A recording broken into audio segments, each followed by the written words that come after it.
viewers, and welcome to Conversations with Iyobosa. I remain your host, Iyobosa. Today, we're going to be peeling under the layer of one of my favorite Nollywood celebrities of all time.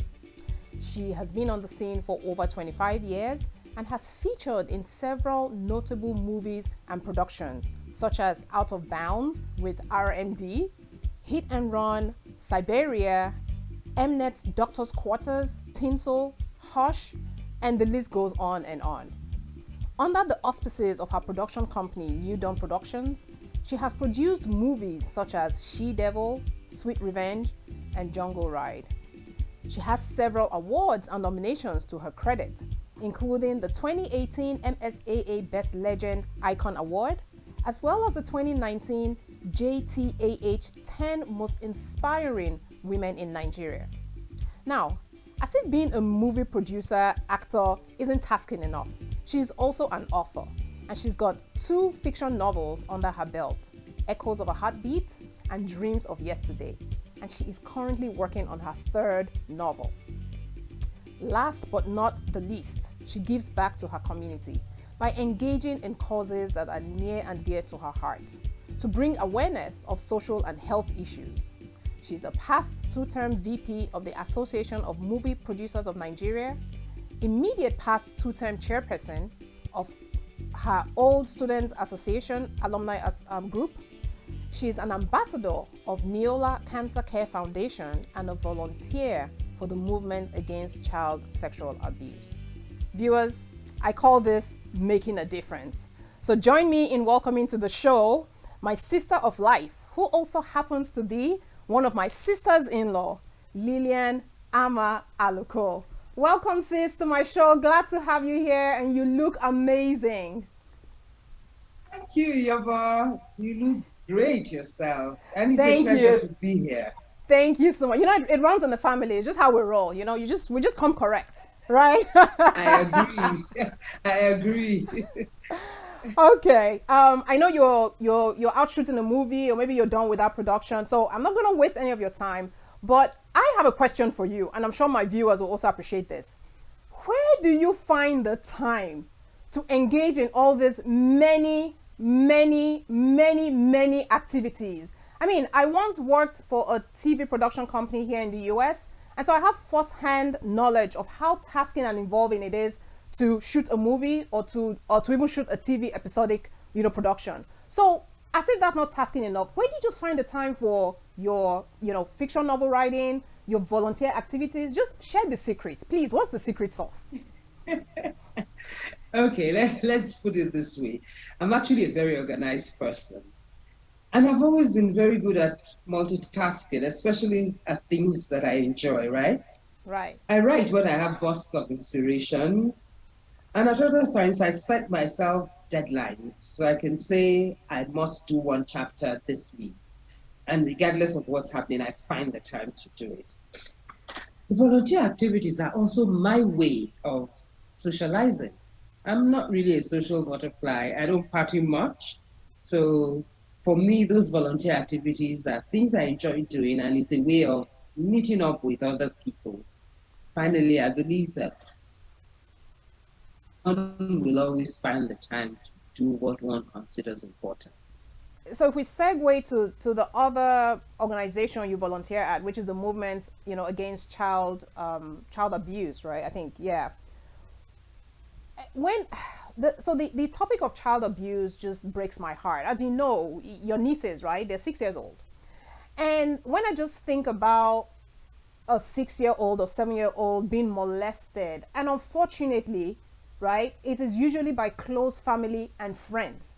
That's kind of where it starts. So it's really heartbreaking. The other day on one of my WhatsApp groups, someone posted something and was like, a woman came home to find, her brother-in-law, molesting the daughter. And of course she went crazy, right? Slapped the guy and all of that. And then when her husband came home, she immediately reported to her husband, look at what your brother did. I can't believe it and all that. And she was about to call the cops. And the husband was like, oh no, don't call the cops. It's a family matter. If you call the cops, then you have to choose between me and the marriage and I couldn't believe it. I mean, this one just really breaks my heart, right? So what is, in your capacity as a volunteer, I guess, what's the message here? to help prevent or curb this menace to society? That's what I call it. It's a menace to society. The sad part is it's so widespread. It is. It's every day you hear heartbreaking stories. Children as little as 2, 3 are Just being imagine. molested by fully grown adults. You know, I don't understand it, and I have zero tolerance for it. And then what you just talked about comes into play. There's so much cover up because it's usually close family and friends. Oh, please, let's keep it indoors. Oh, he won't do it again. You have women shielding their husbands from abusing their children. You have sisters shielding their brothers. There's so much of it. But in MACSA, what we say is hurt people hurt others. So we make it our business wherever we find child sexual molestation, regardless of who is involved. We're going to speak up and we're bringing it to the attention of the authorities. Right. Unfortunately, sometimes when you do, the family refuses to prosecute, or they refuse to even volunteer information. You know, sometimes a woman would make a report, and when you take it further by involving the law, the cops backs out. Yes, she backs out. So it's really difficult.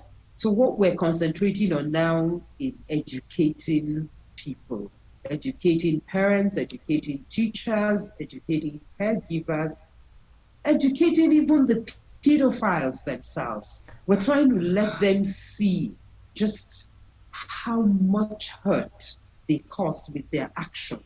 And we're trying to let them see that it's just not okay. They don't understand that there are different ways you can abuse a child. Some think it's only when you do the actual deed. But there's a lot that goes on before you actually get to that. I mean, like the touching, right? Just, I can't think of it. It's just certain stuff to children, you know.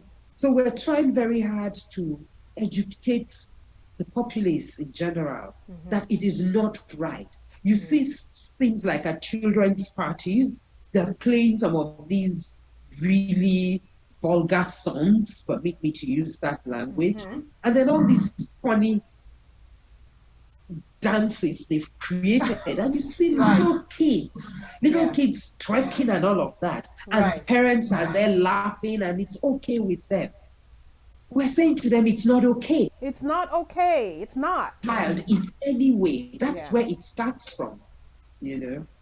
So with MACSA, our objective is to reduce it as much as possible, if not curb it entirely. Okay. No, it's a noble cause. I mean, it just, like I said, it breaks my heart, you know. I can't fathom it. I can't fathom it. But, and I tell people who care to listen, I say, in cases of child abuse, there's the culprits, which is, like I said, the pedophiles. But to me, I think the bigger culprits are the ones who cover up. They're the bigger culprits. You're enabling the culprit.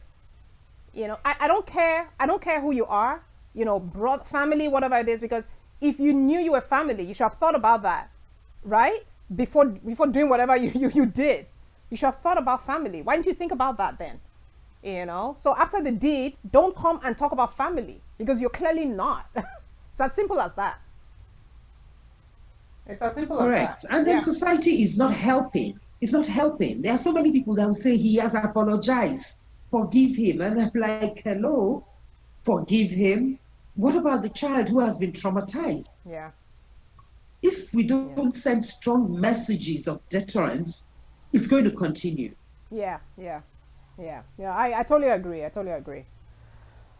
Okay, so let's move a little bit to your stint. Your stint as I think you're 2-time past chairperson of your Old Students Association. So it's the federal government Warri Old Students Association, or what you call FEGOCOWOSA, right? Tell us about that. So two 2-year terms, so 4 years? Was that it? Or two 2-year terms. 2 2-year terms. Okay. So give us some insights into some of the remit of your position, as well as some of the notable achievements that you had in your capacity as chairperson. So I call FEGOCOWOSA to me is one of the high performing, alumni associations. I am the outgoing president of my secondary school alumni association for my class set, but we're very young. And in my mind, I'm like, I want to be like, I see hopefully my organization being like FEGOCOWOSA, in the future. You guys are doing amazing stuff. So tell me about it. Thank you. And I'm sure you guys will get there. Little steps. I'm sure we will. I hope we will. FEGOCOWOSA has been on for quite a while, and it's a global alumni association. We have the North America branch, we have a branch in the UK, and we have branches in various states in Nigeria. I joined FEGOCOWOSA when I was still an undergraduate. Oh, because wow. it was on as far back as then. Yeah. So in Lagos here. Then we didn't have that many branches. It started in Lagos and then spread from there. And FEGOCOWOSA has a national president, Mrs. Maureen Akofre-Awuboku, and then it has state chapter chairperson. Wow. I was the state chapter chairperson of Lagos branch for 4 years. And what the chapter president does is you sit on the NEC, which is the National Executive Committee, representing your state, and you're also in charge of everything FEGOCOWOSA does in your state. In that state, In that state, yeah. Right. So when I took over I was vice chairman for a term before I became the chairman. Okay. When I took over as chairman, it was a thriving association. My forebears had done great stuff. Fantastic work. Yes, they had done fantastic work. So I figured I needed to do something different to make a difference. Right. Because you're like, oh my goodness, if it's easier to take over something that isn't working and then you make it work. But when you take over something that is working, it's like, how do I make a difference? Right? Exactly. So I thought carefully about it. When I was invited on as vice chairman, because the vice chairman at that time got married and relocated to Canada. So they needed to fill her space, and there was going to be a by-election, and they told me they wanted me to come on board. I said, the only way I have to come on board is if I'm going to be allowed to do something that will make an impact. And the then chairperson said, yes, please, that's what we're looking at. We actually want you to join us and make a difference. So I told him that my passion was the welfare of the alumni. We have a lot of people who are doing very well, and at the other extreme, you have people who can't get by. So I felt that we needed to make a difference. Over there in the States, you have the social securities, catch people who fall, Right. But here we don't have that. Okay. It's family and friends. Right. And where you lack family and friends, then you're strictly on your own. Right. So I felt the alumni network is another kind of family. And we can stand in the gap for the blood family if they are not able to make that difference. Right. And credit to the chairman then, he immediately bought it and set up a committee on welfare and put me on that committee. So we started work. And by the time I became chairman, we had started doing quite a bit of things. So the two things that I would clearly say were my achievements as chairman of Lagos branch was setting up the health and life insurance policies for members. All right. Now, once you pay your annual dues, you automatically get life insurance for the year. Oh, wow. Okay. Yes. The health insurance is available for everybody. If you can't afford to pay the health insurance dues, then you let the branch know. My second achievement was creating and founding a welfare trust fund. Oh, wow. I was blessed. I was blessed with immense support from both my executive committee, which was largely made up of very young people, Right. and the Lagos branch members. I'm not going to mention names because some people don't want their name. Right, right. They were so supportive from the time I brought it up at a meeting that I want to set up this welfare trust fund so that we have money put aside to be able to help people. Things like you can't pay your health insurance. We should be able to pay your premium for you. Right. Those kind of things. And within a few months, we raised 50 million naira. 50 million. That's fantastic. Wow. It shows that people were in support of it, and that, you know, they gave you the go ahead, which is great. That's what you want to see. Yeah. They did. They realized that it was something that needed to be done. To be done. And they pitched in. My class set too was wonderful. They supported my tenure as chairperson, Right, in various ways. They put money several times to pay health insurance for people who couldn't afford it. That was before we started up the welfare trust fund. And when COVID came in, the welfare trust went to work. during the COVID years. Wow, that's fantastic. Yeah. Even get money to eat. We made sums of money up to 40,000 naira in some cases available to a selection of members who needed it. Even some people who reside in Lagos but were not active in their association. Right, right. We had class sets tell us who they felt really needed help, and we reached out to them and we made sure they had the help they needed. Sis, that's laudable, because we know that the COVID years, 2020, 2021 was very real. You know, that's awesome. I feel like you're just a fantastic person all around. I mean, and I'm not saying this because you're my sister-in-law. You're just a fantastic person. I mean, I see that all the time. I hear what people say about you, and even the relationship that we have. So I'm not surprised. I'm not surprised at all. We're gonna segue now to we'll just spend the next minute or so in the trivia section, because I like to mix things up and let people get to know other sides of you. So here on the chair with me, I've got 5 envelopes, and I want you to choose labeled 1 through 5. So I need to pick a number, and whatever you find in that card, you're gonna play the game. You don't have to know the answer. It's just a fun section, and we'll learn in the process. So 1 to 5, pick a number. Okay, number 1.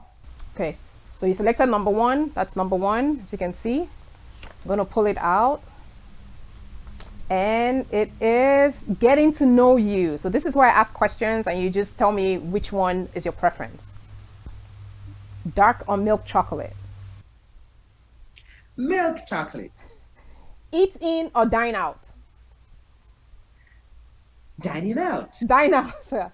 Night owl or early bird? Early bird. Tea or coffee? Tea. Okay, correct jollof rice dish or correct egusi soup with poundo? Egusi soup all the way, man. Egusi, so you're a soup person as swallow. Oh my goodness. Okay, I feel like I know. Well, I knew some of this about you anyway. Sis, thank you so much for being on the show. And what I'm going to do is underneath in the episode information section, I'm going to put the information on Neola Cancer Care Foundation, as well as the movement for, child abuse. So if people want to, support, help, they can find that information there. Thank you so much, and enjoy the rest of your day. Thank you, Yoba. It was real fun. Thank you. Thank you. Viewers, well, there you have it. This is my amazing sister-in-law. Like I said, I don't know where she finds the time, but she stays organized, and these causes, she stays true to the causes. And once you have passion in your craft, it becomes effortless. If you want more information about Neola Cancer Care Foundation, as well as the movement for child sexual abuse, just see below. And you can also reach out to Lillian that way through these organizations. They're doing fantastic work. I mean, amazing stuff with what they're doing. If you're new to my channel, welcome. Don't forget to hit the subscribe button. And for those of you who are still here on my channel, welcome. It's great to always have you, and I hope you enjoyed this episode. And if you do, don't forget to like and share with your friends and family. Until the next time, I say you stay safe and have a super sparkly week ahead. Bye now.